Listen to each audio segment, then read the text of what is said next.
Magandang umaga, ngayon po ay araw ng Lunes, August 28, 2023. Update po muli sa lagay ng panahon. Dalawang bagyo na ngayon ang minomonitor sa loob at labas ng ating Philippine Area of Responsibility.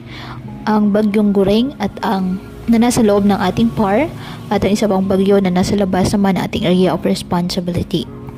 Ang bagyong Gureng ay inaasahang hihina simula ngayong araw at inaasahan namang lalabas ng ating Philippine Area of Responsibility sa araw po ng Huwebes o Biyernes ng umaga.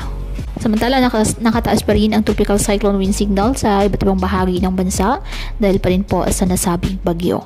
Samantala, ang isa pang bagyo na nasa labas ng ating Philippine Area of Responsibility ay inaasahang papasok ng ating PAR ayon sa Pag-asa sa araw ng Miyerkules o Huwebes at papangalitong hahana ng Pag-asa kapag nasa loob na po ng ating PAR.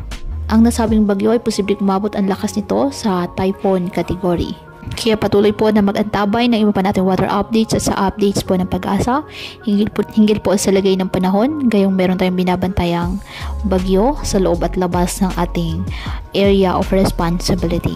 Ngayong araw, ang Bataan, Metro Manila, Calabarzon, Mimaropa, Bicol Region, Visayas, Dinagat Islands, Camiguin at Zamboanga Peninsula ay makakaranas po ng mga pag-ulan na may kasamang bugso ng hangin sa ilang lugar. Dulot pa rin po yan ng habagat na pinalakas ng bagyong Gureng.